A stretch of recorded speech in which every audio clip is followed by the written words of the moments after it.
Hello, everybody, and welcome to the Agent Mastermind Tuesday Strategy class with our host, Mr. Scott Hudspeth, coming to you live from sunny California today. Scotty, how's it going down there? Oh my God, Paul! My son said he's never coming back, and I'm having a hard time with disagreeing with him. So it's so beautiful here. The reason I'm out here, just real quick, is I'm fortunate enough. Well, first off, I'm in a cafe, so I'm maybe talking a little bit quieter, like I'm kind of trying to whisper, because I got a headset on so I can hear. But the reason I travel, one is I'm with my family, but I travel around and hang out with like-minded people so that I can learn what they're doing that's bringing them so much success. So Carl and I are hanging out here. We've met with a couple masterminds, but today I have an amazing dear friend of mine, Ramsey Faraj, who I've been very honored to get to know very well. A great, amazing guy who is going to share with us the 7 levels of communication. He's one of our high-end coaching groups. That I actually, Paul, you get to meet him this coming Monday. So he's going to be down in Florida with us. I'm like totally stoked about that, Oh, I am super and excited. amazing I've already I know. closed off my calendar for that day so I can I make know. it a point to I be know. around. This guy that's going to share the 7 levels of communication today is literally tearing it up, and he's in the Detroit area, and it is north of Detroit. Ramsey Faraj, how you doing, brother? Doing well. How you doing, Scotty? Not as good as Good, man. you, Good. I obviously, appreciate. being in California. So, We'll both be in Florida next week, so it'll be good. all right. So Ramsey, you're just knocking it out of the park, and I say Detroit because everybody knows where Detroit is, but where actually are you calling from today? My office is in Troy, Michigan, and I live in Commerce. So, but basically the suburbs of Okay. Detroit. Suburbs of Detroit, and I know people when they live outside the suburbs, they don't like to say Detroit because, of course, that's a bad name right now because they're bankrupt, right? They're having some Well, nice I issues was out there. getting So ready to ask, are you buying any of that garage sale real estate they're selling up there? Yeah, I don't have that. $1,500 houses. I don't have Scotty and Paul money, but I'm holding on to my Yeah, money. right, I got right. burned. I got burned before the last real estate crash. All right, I'm done. There you go. All right, so Ramsey, man, I'm gonna let you take it away. I've already seen this PowerPoint. It's an amazing class, guys. If you're multitasking during this, I would highly recommend to turn off your phones, close your doors, and listen to this is a great, amazing book that he's going to cover that Michael Mayer has written, and we're taking Ramsey's notes, and he's implemented some of this stuff and just literally having the time of his life doing it. So, Ramsey, take it away, brother. All right, thanks so much, Scotty. So basically, Scotty actually gave me this book. It's called The Seven Rules of Communication, and it's kind of crazy to some degree. Someone gives me something, if I like it, I kind of go all in. So I've read it, around 5 times already, and I've started implementing the principles. And Scotty asked me to share kind of what I've learned with you guys today, and that's what I'm going to do. I'm going to talk pretty fast because there's a lot to go over in a short amount of time. So it's going to be really good information, guys. Just pay attention and let's just rock, okay? So here we go. It's all about how to go from relationships to referrals. All right, that's the secret of the book, is really how to maximize our relationships to do a ton more business, because we all know people, but are we getting the referrals we need? And if we aren't, here's how we can do it. All right, and here's the thing: you don't want to wait for a life-changing event to change your life. All right, a lot of us wait for a crisis or to hit rock bottom. Let's have today your life-changing event, and let's really leave today's presentation with a commitment to take action and actually implement these principles and explode our business. All right, so here we go. So before we get started, I love to start everything on a real positive, bright, cheery note. So let's start with talking about death. That's what I thought we'd start with. And thinking about kind of, thanks, Scotty. By the way, I'm used to speaking to live audiences. This whole webinar stuff is new to me. So I need Scott, I need you to laugh at my bad jokes, because normally I have an audience to play off. Okay. Off Okay. All right, so work with me here, Scott. You say you're starting off on a bad note, but this is actually like so important because I don't think a lot of people think about this. So I mean, I love that we're starting off with something that maybe will get their attention. This is some really important stuff. Right. I mean, the reality is we're all going to die, and we need to think about what kind of legacy we're leaving. In other words, we want to think about, if there were 12 words on our tombstone, what would we want them to be? Who would we want at our funeral? What would you want people saying about you? You know, what would you want them to say at your funeral has everything to do with how you build your business today. Because, see, our business actually should be a vehicle for helping us live and leave a legacy in our lives. We help people with the biggest transaction in one of those important things in our lives, in home ownership and where they live.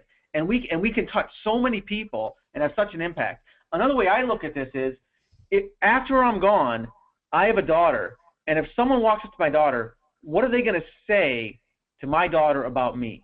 See, that's how we live our life, how we build our business. The relationships we have are really what matters, and that's what this book is all about. All right, this is something I got from Scotty, and it really has to do with how we're living our life. Is, are we happy with where we're at today in life? And even, are we happy with even the little tasks we do each day?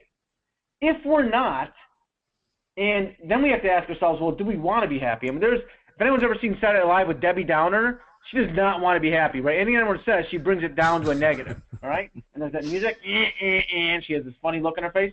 But assuming you want, if you don't want to be happy, you want to be Debbie Downer, then great, keep doing whatever you're doing. But if you want to be happy, you need to change something, all right? And that is not just in life as a whole, but in even the littlest things you do each day. If you're doing a task you hate, find a way to have someone else do that task so you can focus on things you love to do, okay? So it's really important to think about that and start asking yourself that question on a daily basis. All right, so here's where we get into really what the book's about. It's, where should we spend our time and our money and our resources? Now, what we should not do is spend it on cold calling, door knocking, and advertising. Now, I know all of you guys are real disappointed because you guys love cold calling because that's fun. You know, I love calling people and having them hang up on me. And door knocking, I mean, God knows what you're going to run into nowadays, right? That'd be an adventure in and of itself. So, and advertising costs a lot of money. So if you guys love doing those things, that's great, but that's not where you should be focusing. It's trying to attract and close people that we have met, that know us or know people we know. Now, I know, Scotty, you've met me, so this might be shocking to you, but back in the day when I was trying to pick up the ladies and I was single, I had a hard time going to the bar and trying to meet someone I didn't know. It didn't work really well for me. But if someone introduced me, someone I knew, to a girl, and then obviously, you know, look how charming I am, bam, I was in. So the point is, because it was a warm relationship, right? That works in business too. So let's get going. Thanks for the laugh, Scotty. Appreciate it. All right. So we can spend our time, energy, effort, and money on people we actually know, like, and trust. That's what we need to focus on. We need to spend our time, energy, effort on the relationships we have and growing those relationships. See, if you think about who you sold in the last 6 months and really think about it, most of them are probably people that you know, or someone you know introduced you to that person. That's what I found in my business. No matter what else I've tried and going after leads and all these things, ultimately the majority of my business comes from people I know or people have referred me that I know to someone else. See, it's the number of your... You know, Ramsey, it's funny that you say that. I was... Can you hear me, brother? So, is there a delay there a little bit, Paul? A tiny bit, like about a second and a half. Okay. So, what I was going to say is, I was talking to an agent, and I asked her, I said, where did your last 4 deals come from? And she says to me, a friend of a friend, a friend, and a 4-up. So what that meant was 75% of her business was coming from people that know, like, and trust her. So this is so important to focus on the people that already know, like, and trust you. We're always fighting for the next deal, but if we just focus on the people that already know, like, and trust us, it's amazing the referrals that we're going to get. Amen. There you go. And here's the thing. You know, it's also all about the principle I can't say the word, you know, that reciprocity. People want to reciprocate if you do something good for them. I can't say the word. It's killing me.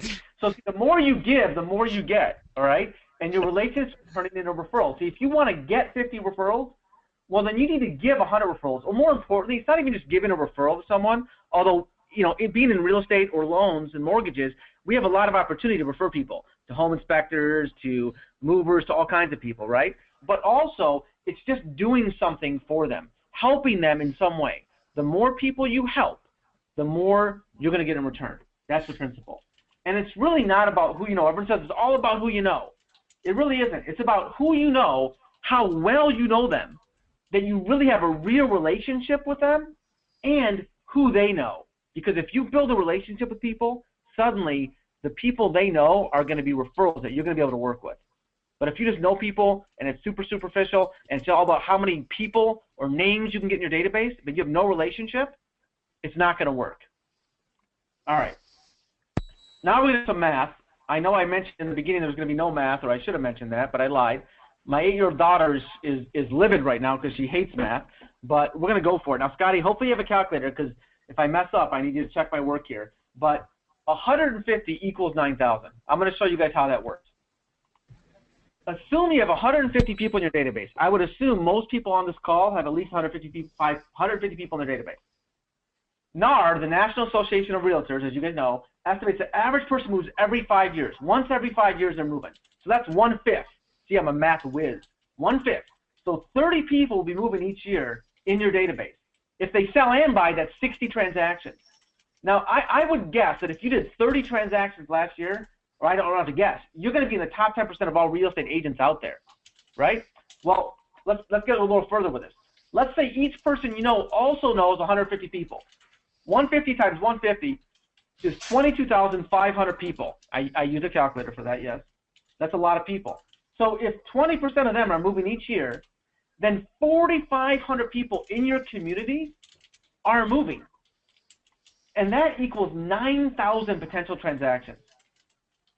9,000 transactions out of 150 people that you know. So the bottom line to that is, we always say, oh, well, you know, there's not enough business out there, or I don't know how I'm going to get the business. There's an ocean of business out there. We need to have an abundance mentality and realize that we already know enough people. We just have to do it the right way and build the relationships and use the principles in this book to explode the referrals that come out of those people. Because I already know I'm getting referrals accidentally. I'm not even using these tools in the past, and I got referrals. So imagine if you use these proven principles, how your business can explode. And I'm just excited to share it with you guys. So there we go. Okay, we're done with the math for now. All right? So this is going to be audience participation, okay? And Scotty, you need to help me a little bit on this one, but with instructions. But basically, I'm going to be asking you guys if you will attend this event that Donald Trump has, okay? And if you will attend it, so if you go ahead, Scotty, take over. Yeah. So no. So if you're we need your participation on this. So Ramsey's going to ask a couple questions. In the right side of your screen, you'll see a little question-answer box. As he asks the question, and this is a really good exercise and kind of gets right to the point. If you could say yes or no to his questions, that'd be great. And guys, this is a ton of fun, so please participate in it. It's fun for you guys, and it's also fun to see what happens at the back end of this. All right, yeah, and this is going to really tie into the whole point of the book, all right? So let's go. All right, so listen, Donald Trump, big guy in real estate, he's having a huge seminar in your town, all right? And he takes you open the newspaper, and there's a huge ad, full-color ad for the event in the newspaper. How many of you guys are going to attend for sure just because you saw that ad? If you are going to attend, please say yes or I'm going. There's 1, 2 yeses.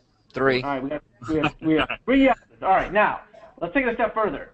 You now go home, open the mailbox, there's a jumbo postcard addressed to you saying, hey, you've got to come to this event, we want you there. Is anyone else, is that going to put anyone else over the top?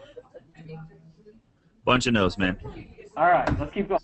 A couple of more yeses are coming in that way, but right. Still no is the predominant response. All right, now you open your email up, right? And there's an invitation asking you to come. Is that going to change anyone's mind who said no so far? Still no. One person changed their mind on a yes on that one, but still the predominancy is no. Okay. Now. Hey, I appreciate the participation, everybody. This is great. Now let's say that you get a handwritten invitation. That puts Cindy in the mix. She's in on a handwritten note. All right. And when I say handwritten note, I'm talking like even it's in blue ink, you smudged the ink, it's real ink, someone actually wrote this. It really looks like it came from Donald Trump. Now we're getting about 50-50. We're definitely getting closer to the goal, Donald. We're getting 50-50. That handwritten note did some impact here. Okay, now let's say that you get a phone call, the phone rings, and on the other end is a familiar voice, Donald Trump, and he's calling. He's saying, "Hey, look, I just have a minute, but I wanted to personally invite you. I've heard about you. I'm coming to town. I want you at my event." And you're pretty sure it's him on the phone. Everybody's in. Oh, There's still a couple people holding out on you, Donald. Still a few holding out. Predominantly, majority are yes now, but there are still a couple holding out on you. Okay, now, the ones that are holding out, they get back to their office, and someone's waiting for them in the lobby. It's Donald Trump himself. It's not a lookalike. Donald Trump, bad hair and all. He says, look, I only have a minute, but I want to – you see his limo out front. I wanted to stop by. I'm having this big event. I want you there. Is there anyone else who's Only not going to one person still hates the Donald enough that they're not going to see the Donald because they hate him. But for the most part, pretty much everybody is on their way to see Donald now. Okay, so let's think about that for a minute. No one really responds to billboards, bus benches, ads. You know why? Because you wouldn't respond to them either.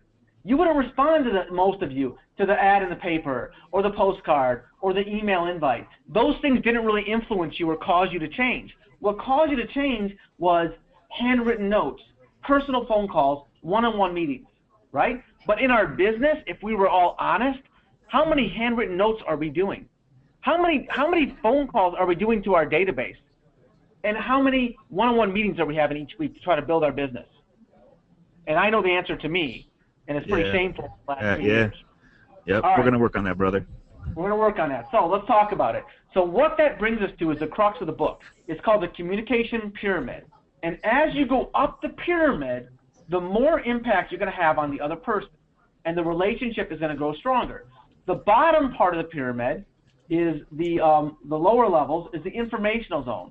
You want to use that just simply to inform and tell people stuff or update people on stuff, not to try to sell or build relationships. But we do oftentimes we want to use email for everything, so it's easier and we can just check it off our list, right?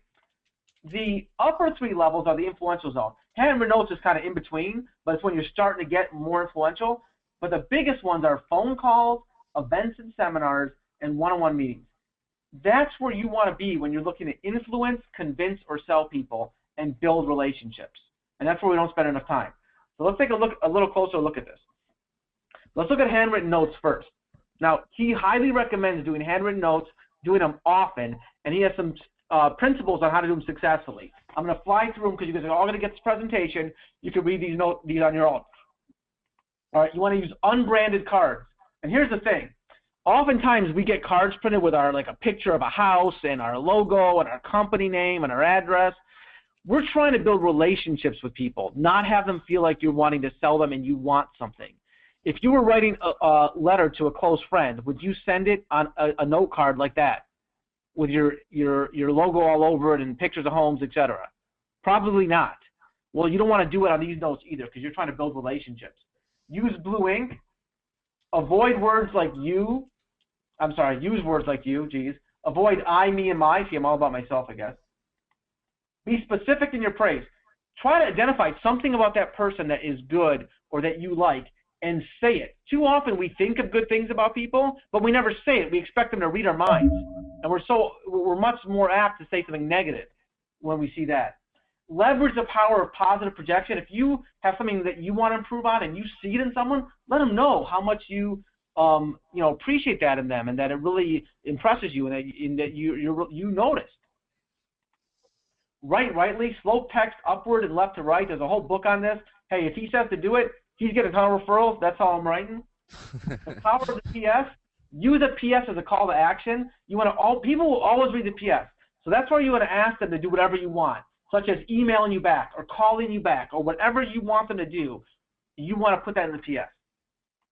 That's one of those little things that people don't really think about is the PS part. But when you get a message and you do the PS part, I mean, think about it in the way that you read emails. You're always looking to that section. So that is absolutely a great place to put your call to action.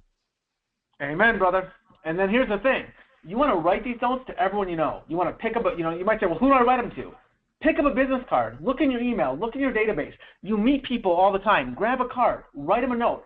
Find something positive to say and say it. And to start, you want to take action. I recommend, he recommends writing 50 notes in the first week.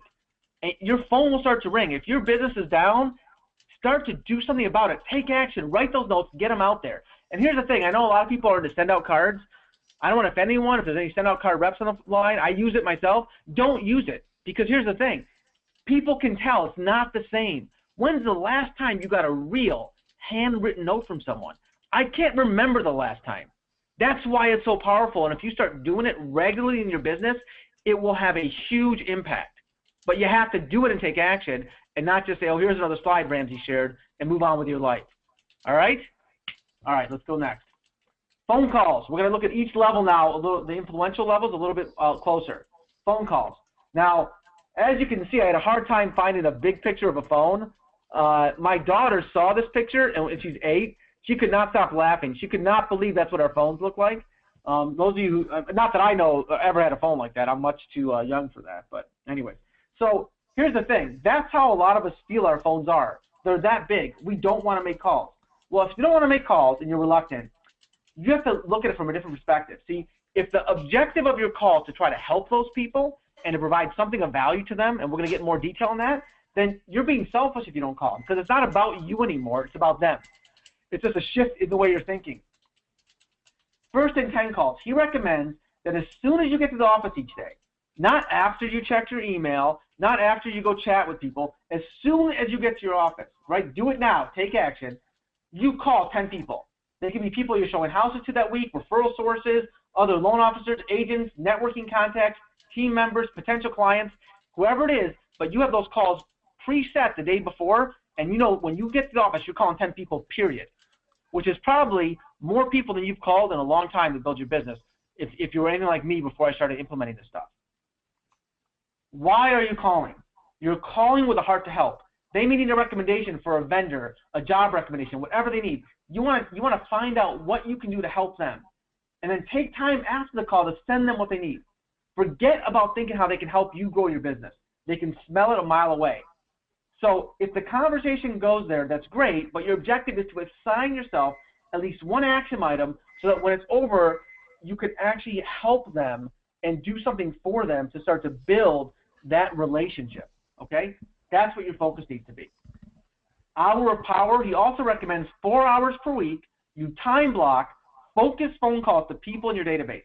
Those you've worked with in the past, contacts, friends, family, anyone you don't have to call. This does not include returning phone calls, okay? This is actually making outbound calls to build your business and your relationships. Get better on your calls. Listen, anything we do, we're not going to be great at first. You want to rank yourself for a while on how well you're doing on the calls. A 0 is if they hung up on your face, all right? A 10 is if it was like talking to your best friend. You want people to see your number and get excited to answer the phone. Oh my gosh, that's Ramsey calling, and they pick up. Not, oh, I see the caller ID, voicemail, right? Well, that's going to happen as you get better on the phone and have more of a heart to help them as opposed to just trying to help yourself. Make sense? All right. That's the phone calls part. Now, here's a big, powerful thing you can do with phone calls. And if you don't know what to do on those phone calls, here's a great place to start. It's called the Great Retrace. That's where you communicate with every person of a strand of referral sources. Now, I'm going to give you an example, which might confuse you a little bit more, hopefully not, but here we go. Let's say Joe refers Jeff, who introduced you to Cindy, who recommended you to Janet. Sounds crazy, but that happens, right? People refer you to someone, and then those people end up referring you to someone else. I mean, that happens in our business.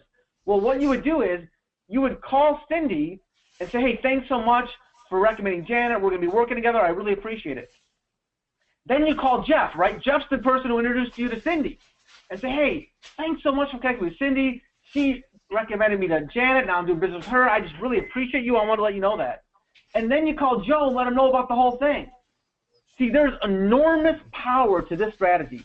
This strategy alone can transform your business and your relationships and your referrals, because people love to be appreciated. Absolutely. And if we want more referrals, well, we better thank people and acknowledge when they give them to us, right? Because if you're thankful and people feel appreciated, they're probably going to do it more. Make sense? And that's a great thing you can do on your hour of power call. That right there is worth the price of admission, guy. That's awesome, powerful stuff. Just to remember that fact, to show appreciation when it's necessary, the power behind that is huge. It's huge. We'll go deeper on this, but man, I tell you, there's just you can't put a price on. You know, we say this all the time: writing small checks to cash big checks. But if you're doing simple little things that stand out, like buying a gift for one of your best referral sources when you go on vacation, or buying them a cup of coffee and dropping them off at work, or I mean something that literally says, "Hey, man," not when they give you a referral, but when there's nothing being given to you, it's just like saying, "Hey, thanks, man. I appreciate you and appreciate our friendship." I mean, that goes 5 million miles long, and I tell you, you can't put a price on that. As a side note, that's also good advice for marriages, other relationships. I mean, you Amen, know, dude. Amen. given not when you're supposed to be given, and I know. not to expect something in return, right? Words to live by, absolutely. Yeah. Yeah, I'm giving it to all you guys today. Marriage, whatever you guys need, I'm here for you. All right? Let's keep going. All right. I love you, brother. Events and meetings. All right. He talks about events and seminars and how critical those are. Now, that could be attending a seminar or a live event with someone. I know I attend some events, and I try to have a real estate agent come with me. It's a great way to really develop that relationship. But it's also talking about networking events. Attending a networking event, you know, a lot of us do it but get nothing out of it. Well, again, if we have a strategy, we can change that and make it a powerful part of our business. Let's take a look. This is how you get ready for a networking event the right way. First of all, you want to check out the website, and you want to find out who's in charge. You then want to call that person. Again, phone calls, right? Influential zone. And you want to ask them some questions. Ask them, is it going to be a formal event, informal? What's it going to be like? Ask them who are some of the top 3 or 4 people that I should meet. Who are the most influential people going to be there? And then ask that person, hey, would you introduce me to those people at the event? All right? Then you want to Google those people. I never use the word folks. I don't know why I put that in there, but the people. And you want to, so you know what to say to them. The top 3 or 4 people, find out about who they are, what their businesses are. At the event, again, go with a spirit of helpfulness. People can smell a taker a mile away, right? And when you get there early. Wear your name badge. He says on the right side again. I don't know why. He says it works better, so wear it on the right side. Maybe that changes if you're left-handed. I don't know. But again, right side is what he says. And you want to introduce yourself to the meeting organizer, remind them of what they promised you, and if they get busy, don't pass with them, but just remind them. Say, hey, you had mentioned that I should meet so-and-so, and they will introduce you. Use frog. Now, that doesn't mean bring a pet frog or anything weird. It means it's an acronym of helping you to be able to speak to people when you meet them for the first time and having something to say. And it's asking them questions. It's focusing on them. Ask them about their family, their recreation and hobbies, their occupation, and their goals. And Scotty shared a cool way to ask them about occupation. Said, hey, what do you do? What are you known for? It's kind of a different, cool way of asking them about, you know, what they do in a cool way that doesn't sound like it's just the same old question they've heard a million times, especially at a networking event, right? And it's hard because we're such in a habit to say, what do you do, that it's hard to say, what are you known for? Because a lot of people don't know how to answer that question. But man, it's amazing what makes them think, and by asking them that question, you find out really what they're known for. And then the other thing I think you're going to cover it is like when you say what you do. So I'll there it goes. Have an elevator speech for when they ask what you do. You want to actually be prepared to say something that's not just I sell real estate, I do mortgages, okay, and they move on. You would have something prepared. And Scotty, you actually do an awesome training on consult and negotiate, manage fears. Maybe you want to share 30 seconds of that. Yeah, definitely. So like when someone asks you what you do, I mean, most people go, well, I'm really good at, and instead of say I am, they say I am really good at. So you're using a third-party verification, so you're not patting yourself on the back or having an ego-driven type mentality. It's always they say I'm good at whatever it is your elevator speech is. Like, for example, we teach real estate agents how to say they say I'm really good at managing fears, consulting, and negotiation. Well, that's a pretty strong elevator speech in less than 30 seconds. Managing fears, negotiating, and negotiating. And the key is that brings more questions. Then they can say, oh, what do you mean by that? And you can expound on it, right? and it lends itself to a conversation where I sell real estate, you're done, right? You know, They know Jim what to do. King. Jim King brought up a really great way to do this. He says he loves the question, "What keeps you busy?" I love Yeah. that as well. I love That's that. really good. Thanks, Jim. Thanks for sharing, Jim. Appreciate that. So again, you want to have something prepared and think about it because people will ask you that question, and you want to have something that's going to be a positive, not just a negative, so you can really engage with people. And of course, your follow-up strategy is you're going to write power notes to everyone you meet there. Get their cards and maybe even jot a little note on the back so you remember something about each one right after you're done talking to them, so that you have something specific to say in the note when you send it out. All right. So that's how you can leverage these meetings. And I'll tell you what, there's a ton of meetings all the time going on in your town where you can go to network. All right. I mean, it's all the time practically with all the different organizations. So if you just get on Google, get on some of these local sites, you'll find all kinds of opportunities to go out there and network with people. LinkedIn has all kinds of things in my town I get emails about. I mean, it's there. You just have to open your eyes to them and start to go and start to use these principles to maximize the results of these meetings. Okay, now we go to one-on-one meetings. This is the top of the pyramid, right? This is the most influential you can get, and at least for me, it's what I've spent the least amount of time doing in my business, all right, over the years. So these are the most important hours of your week. You need to prepare for them, all right? So let's talk about what you do to prepare. We'll talk a little bit about who you meet with too in a minute.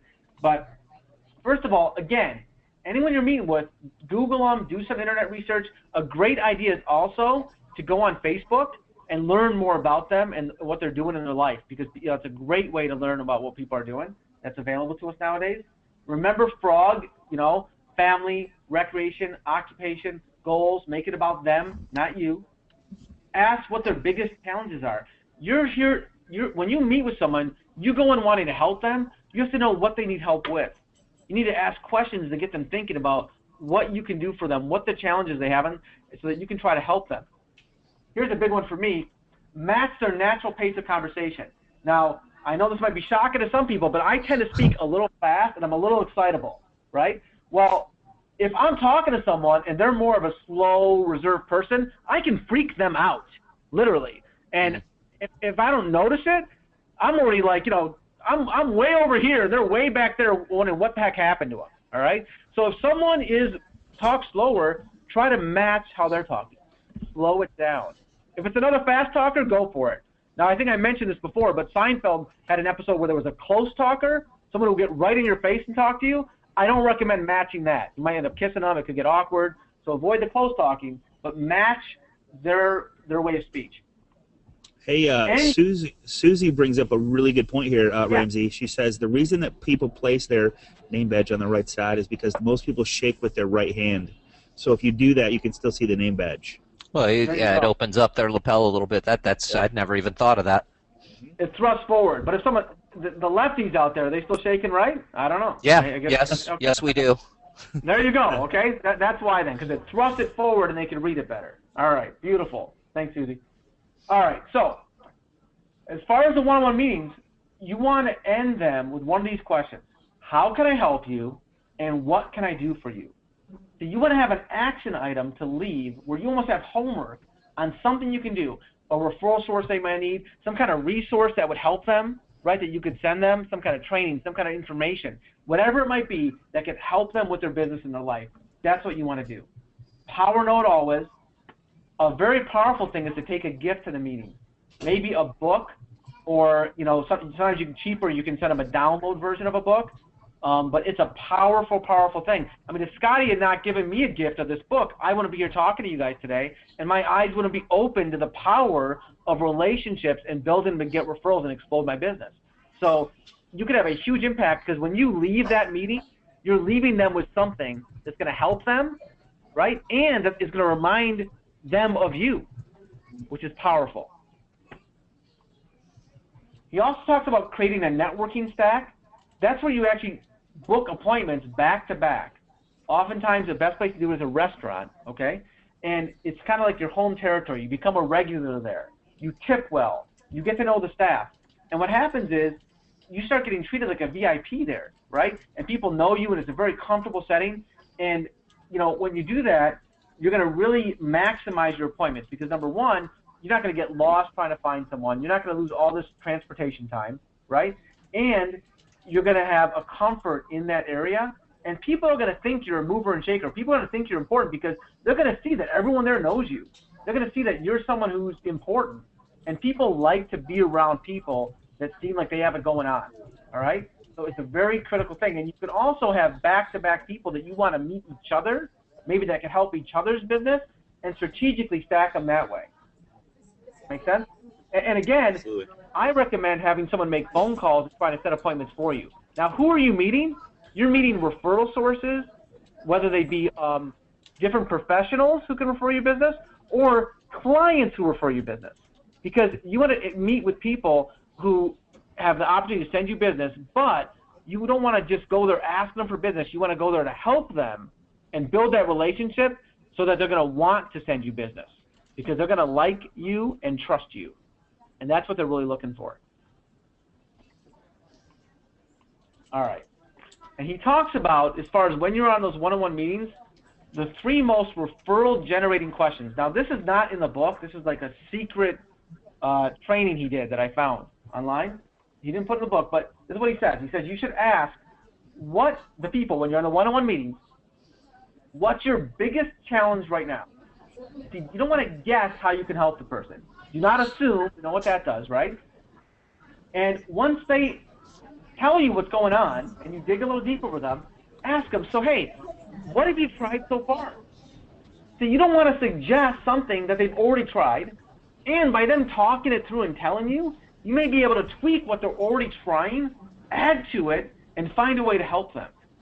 And then the final thing, and here's the real trick, you ask them, what are you going to do next? See, oftentimes we want to always be the one with the answer, right? And again, this is especially in relationships, us guys, right? We want to fix it, right? Because we're so smart. Well, here's the thing. Then what you do is you ask them, hey, what are you going to do next? See, you don't come off as this expert who has all the answers. You come off, you respect them, and you're just talking, right? Now, they might say, I have no flipping idea, in which case, maybe come up with something, right? But what you might find is they start talking through what they've done and what they're thinking about doing, and they might answer their own question, and they might solve the problem themselves oftentimes. They'll discover the answer just because you were there as a listener and because you asked the right question. See, but here's the beauty of it. They solved the problem on their own, but because you were the one there, they think you solved the problem. Suddenly, oh my gosh, Scotty is the greatest guy ever. I had this problem, and he totally helped me solve it, and he's awesome. Meanwhile, Scotty didn't say a darn thing. He just nodded and smiled a bunch of times and probably was eating something, knowing Scotty, right? So, I mean, No. Not anymore. Not anymore. He was probably running a mile. That's right. Well, That's right. oh, he did say he was at a cafe, so I'm just wondering. All right. All right. So anyways, so if you use those types of questions, you're going to be able to dig deep, and you're going to be able to accomplish what you're trying to accomplish from these one-on-one meetings. I mean, think about this. So, like, when you meet with a borrower or you meet with a seller and you ask them that question, what is your biggest challenge do you see moving forward with what you want to do? And let them answer you. I mean, then you can find out what they're – I mean, a lot of people go, okay, what's the best way to communicate? How much do you like to be communicated with? I mean, finding that stuff out is really important because then you could adapt to how they want to do business instead of how you think they should, want to do business. You know what I'm saying? That's right. Definitely right. All right, so that's how you can start to maximize those one-on-one meetings and to really think about it. And again, I really recommend reading the book because it goes in a lot more depth on this stuff, and you'll get it. If you're not getting it now, it will click. But once you really get this and start to do it and take the action, it'll become easier, and you'll get it, and you'll see the power of it. All right. And here's the thing. They are going to reciprocate. Darn it, I got it. They will reciprocate, right? See, basically, if they ask you, hey, how can I help you? Well, tell them, hey, I can move anyone from anywhere. Who do you know is looking to move? Or I can do this, or I can do that. Let them know specific clients or things you do that you're looking for if they ask you. Don't be shy to ask for what you need once they ask, okay? But don't come through and just jump all over them asking for stuff. All right. He also talks about follow-up and having materials to send to people. And he talks about using a successful success story. Now, what these are is basically think about when was the last time you made something good happen for a client? Now, I don't know about you guys, but I have situations all the time where someone will send me a deal and the appraisal came back $50,000 too low at another lender. They sent it to me.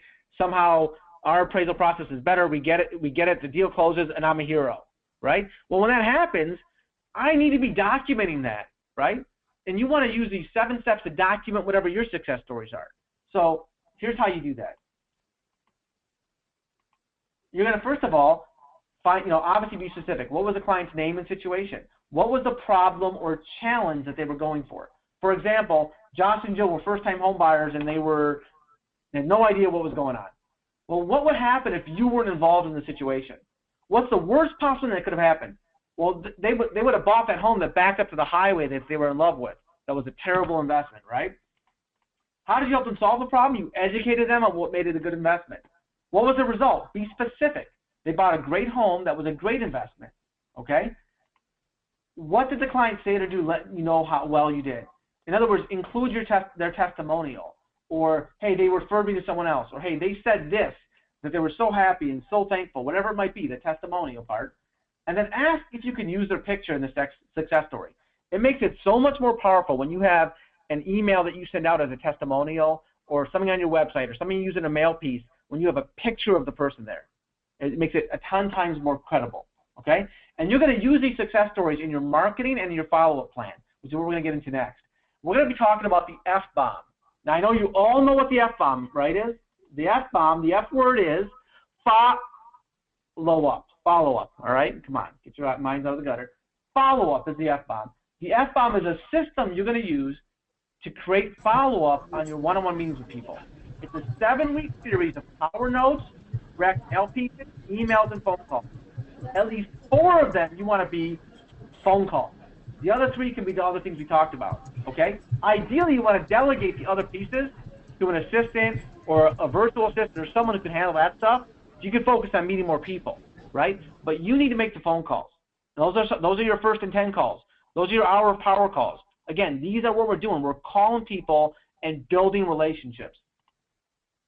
You can use your success stories for the direct mail pieces and emails. Now you have something that you can send out for those pieces. But follow-up is key.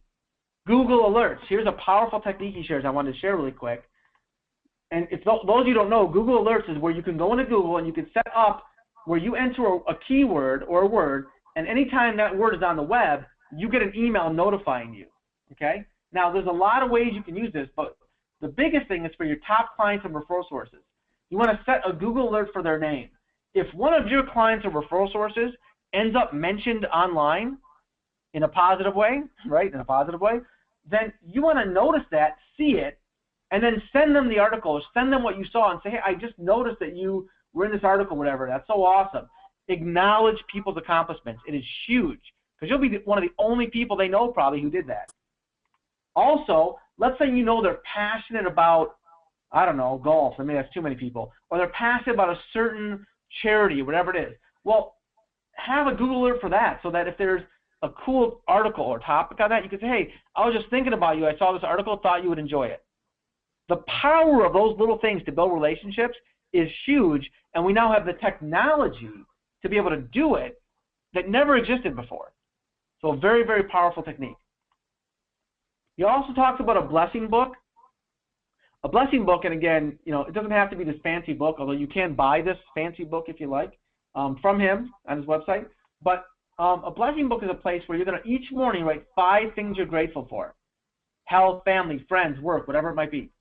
You're also each morning going to write some positive affirmations, okay? Now, here's one that you must include and write every day. It's called the Rainmaker's Affirmation, and here's what it is.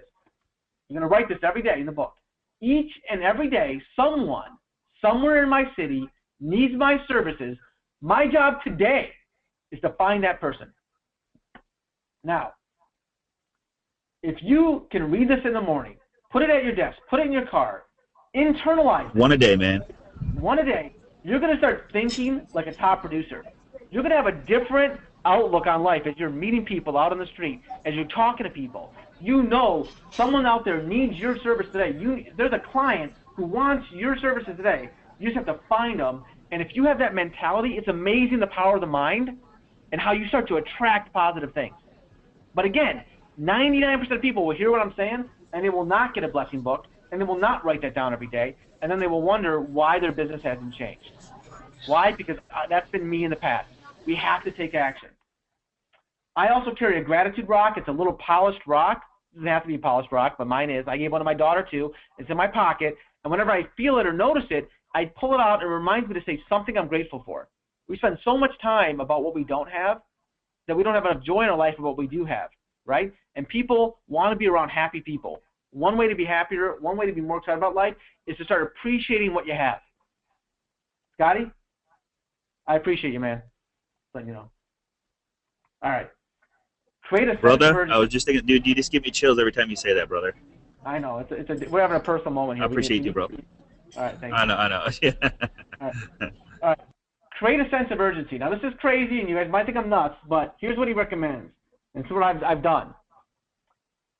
49 times a day, 49 times, 3 times a day. That's almost, I don't know, I can't do math. 147 times.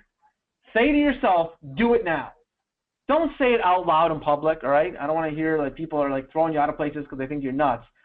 But say it to yourself, do it now, do it now, do it now. It sounds crazy, but it will help you build a sense of urgency. It will help you start taking action, start overcoming fears, start pushing through your fears to start to do what you need to do to build your business. All right, your time.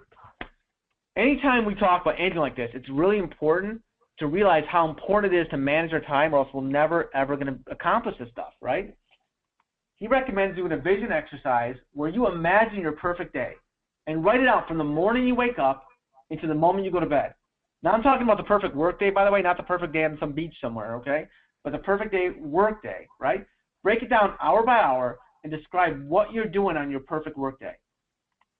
Now, you want to then look at that stuff, and 80% of your time needs to be in the influential zone, on the phone, at meetings with people, or in front of people. Only way to achieve this is to time block your day on an hourly basis. It's just like school, right? You have math first hour, English second hour, right? Same thing. You have your first and 10 calls first hour, you have hour power calls third hour, and you have meetings with people, whatever it might be. You have to time block this stuff or it won't happen. And you want to make sure most of your time is in the influential zone, not elsewhere, that doesn't truly expand your business. So schedule the times, and here's some examples he has. You want to also schedule some open time, otherwise you'll never stick to your other times, okay? But you have to schedule this time. First and 10 calls we already talked about, but again, you want to schedule those. And hey, I know Scotty's done a whole presentation on this. I teach a whole presentation on this with the 80-20 principle, but I can't stress enough that my business changed dramatically when I got an assistant and started to delegate things. Dramatically. And I did it when I couldn't afford to do it. And now I realize it was the best thing I ever did. Because so proud of you, brother. I really am proud of you, man. We could do a whole hour class on that. I can do a 5-hour class on that, right? And we have classes on that. But you have to take the plunge, start to delegate the things that are busy work that anyone can be doing, right? And stop using those as an excuse not to do the things we need to be doing to explode our business, start building relationships, getting referrals, and having a life that we don't even recognize from where it is today. The 4 rituals, you talked about this, it's key. Hopefully, if you start to implement this stuff, you start getting busy, right? Well, here's what you want to do. You want to have some rituals to keep control of your life. Morning ritual. You do your affirmations in your blessing book. Personal preparation for the day. Exercise, right? Something that me and Scotty apparently both discovered recently, all right? Pre-leave ritual. Get your desk in order before you leave for the day. Write down your first and 10 calls. Write down the 10 people you're going to call the next day. And I recommend doing it on a notepad, all right? And keeping it right in front of you at your desk.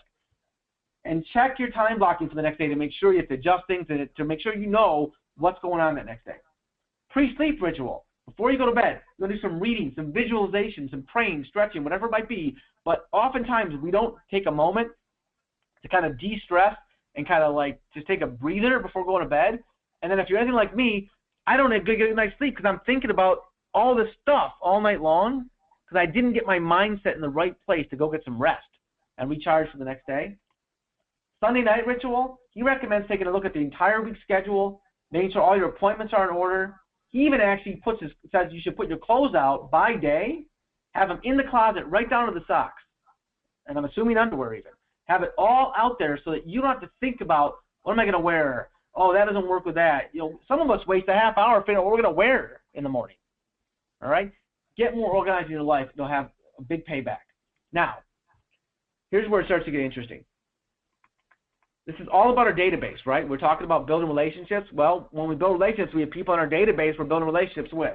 We're going to become more of a communicator than a marketer. What's that look like? Well, you market to someone, but you communicate with your clients. You're going to build your community by communication, okay? So that's what you want to do. You want to stay in the influential zone with your database, which is your community. How do we do it? First of all, never forget it's people who buy, and nothing is going to happen until people say yes. And no one is going to say yes to you if they don't trust you. And they're not going to trust you if they don't have a relationship with you. You need to go through your database and grade your database. A+. A+ are whoever in your database has referred you multiple times a year. You want to code them in some way in your database. These are my A+. A's are champions. They refer you on average maybe once a year. B's, people with potential, but they're not really referring you. C's are maybe friends and families, personal contacts, but not really sending you business. And then D's have never sent you business, and they probably are never going to. They might not even like you, but you have them in your database for some reason. D means delete, all right? If it's D, we want them gone. We want to have you focusing your energy on the maximized benefit of the people who have the most potential to get referrals and relationships with. There's only so many hours in a day. So if you need help creating or expanding your database, or maybe you're new, or maybe you just need some fresh people in your database, there's an awesome resource he has at this link. And again, you're going to get this presentation where it's a memory jogger that's unbelievable. I had like 30 new people in my database I never would have thought of because you don't think of them until I went through this memory jogger. So I recommend everyone do that. Okay, so now once you've graded your database, then you want to develop a communication plan to make sure you're in the influential zone and make sure you're building a relationship. Nothing happens without a plan, all right? So you're going to develop a communication plan for each grade. The ambassadors, those are the A+, right? They deserve the most communication. You want to call them at once a month at least. That's, again, calls for your hour of power. And quarterly, once every 3 months, you want to try to meet with them, ideally at your networking stack at a restaurant.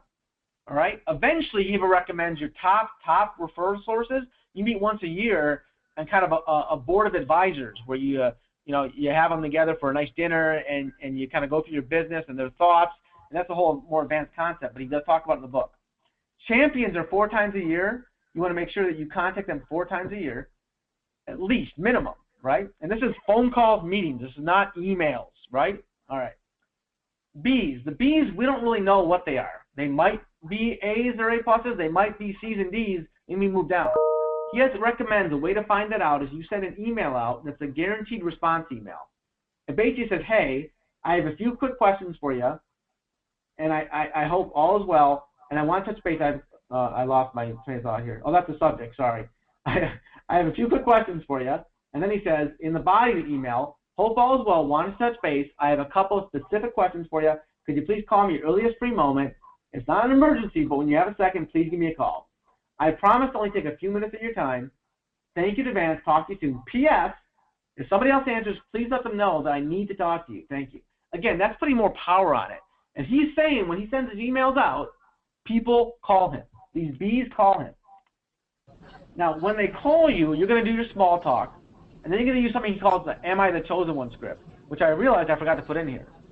Basically, the Am I the Chosen One script is basically asking them, hey, if your friend, family member needed a real estate agent to help them with a home, who would you refer them to? Yeah. Now, they might say, well, I'd refer them to my Uncle Bob. Well, guess what? That person now is a D. You don't need them in your database anymore. You need to focus your energy on them. They might say, well, it's you. Or you might be able to say, well, they might say, I'm not sure. Say, well, what What would it take for me to be that person, right? You want to start to find out what category they're in and get the people who are A's or B's and turn them into A's and turn the A's into A pluses. Hope that makes sense.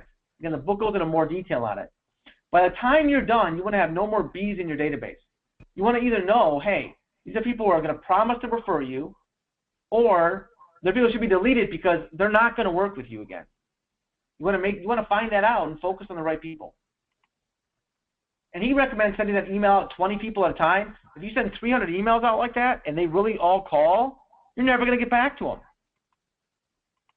Okay, so that's the communication plan. He then goes into how much time we have. Not much, right? Like 4 or 5 minutes, Scotty? All right. He talks about relationship to referrals. 4 to 5, brother. 4 to 5. All right. We're good. We're good. We're on track, actually. Amazingly. Okay. So he talks about relationships to referrals. Now, once you have, well, first of all, again, for someone to buy from you, they have to trust you. And if you follow the 7 levels of communication, you're going to increase that trust. And your database will start to trust you more and more. Why? Because you're touching them in ways that influence them.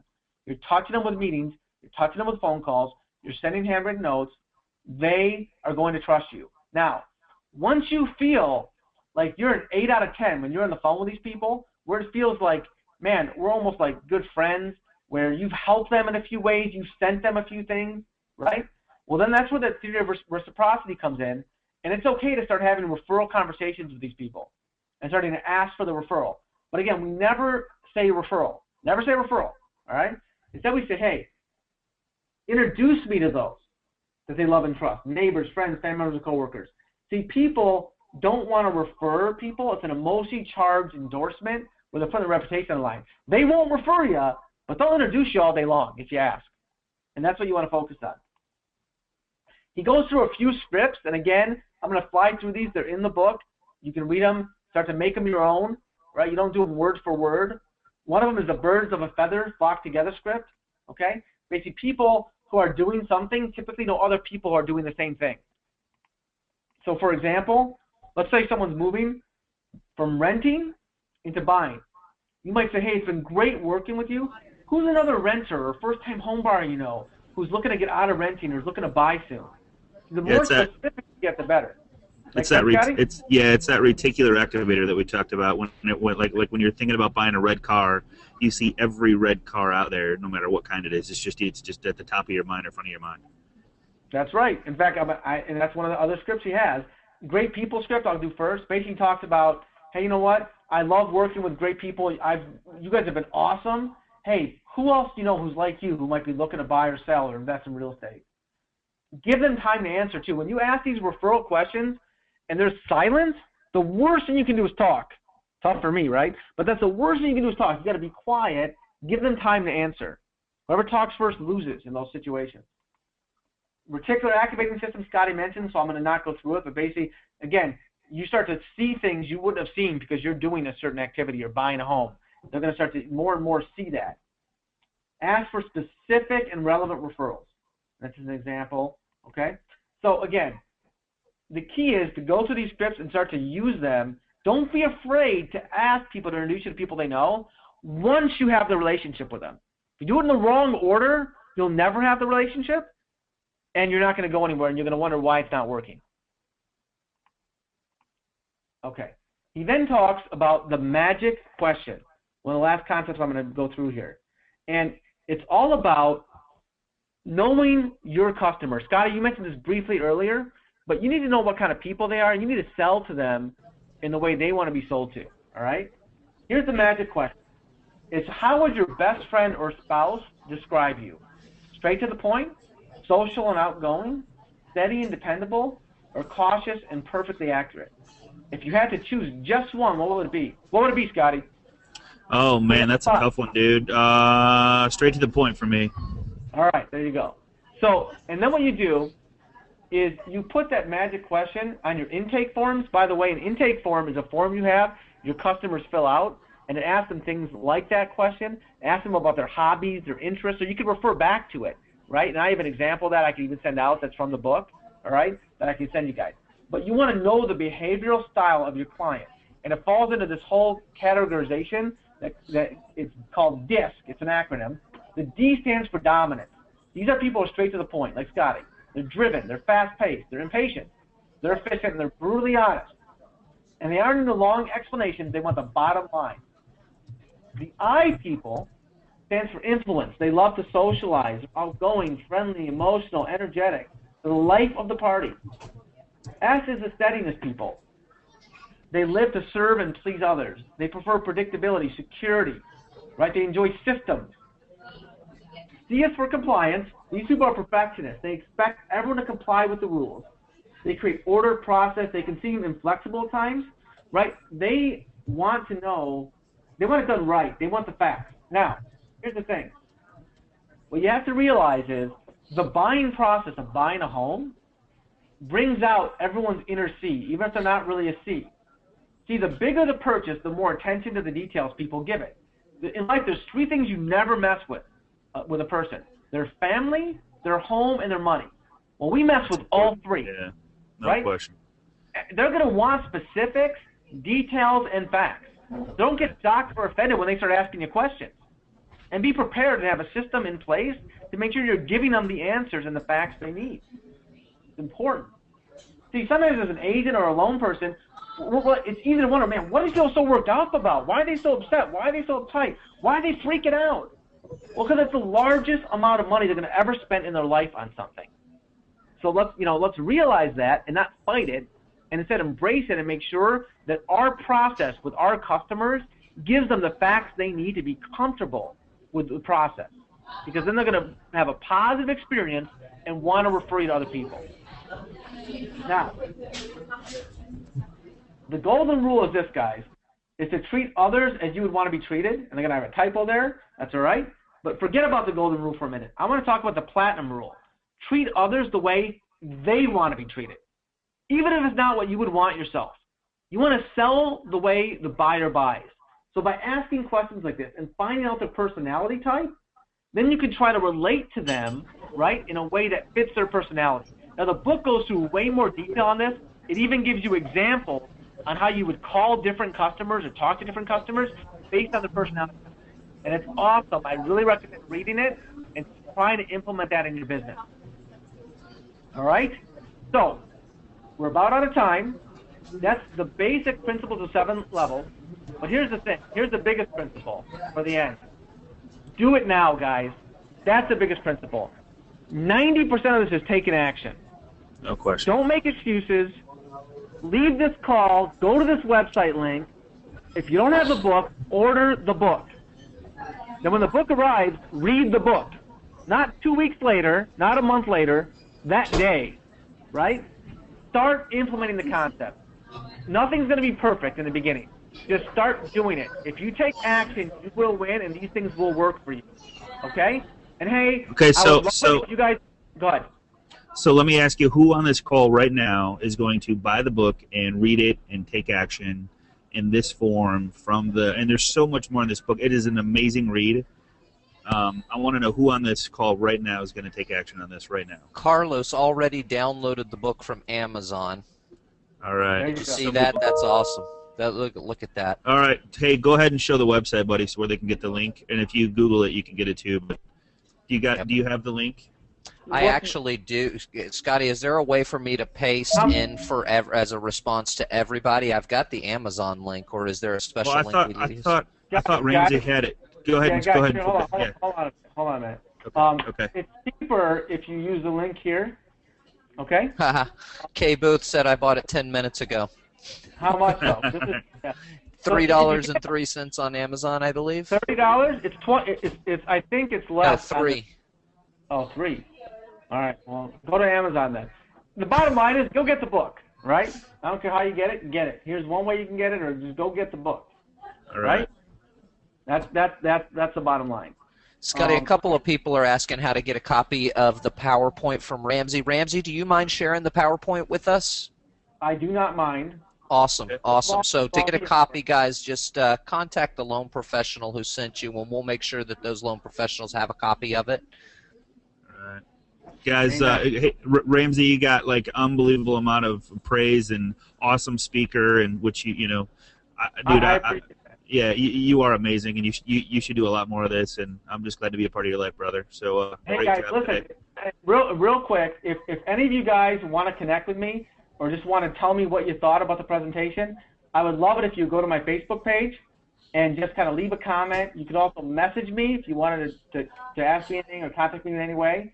And hey, connect with me on LinkedIn. I'd love to connect with you guys. And I also have a LinkedIn group as well. But again, you'll have a copy of this PowerPoint with these links. I would love to connect with you guys and just hear what you guys had to say. And just also, brother, if you don't mind, I was going to have them comment on the page where there's like 1,400 people, just on their thoughts. So if you don't mind, I'll take the screen from you just for a second. Is that cool? Go for it.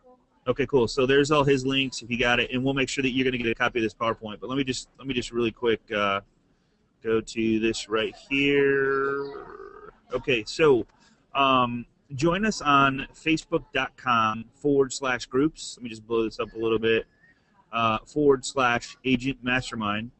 There's over 1,400 and growing strong. And if you guys can do me a huge favor and just give Ramsey a little bit of applause on the page, I'd greatly appreciate it. Just to help everybody out, because man, I mean, our goal and passion and belief in life is just to try and help people with whatever it is. Everybody's a little bit different, and whatever your passion is, whatever your beliefs are, whatever your goals are, that's what we're here to do, and that's what this class is all about. So connect with your loan professional, put some stuff in place.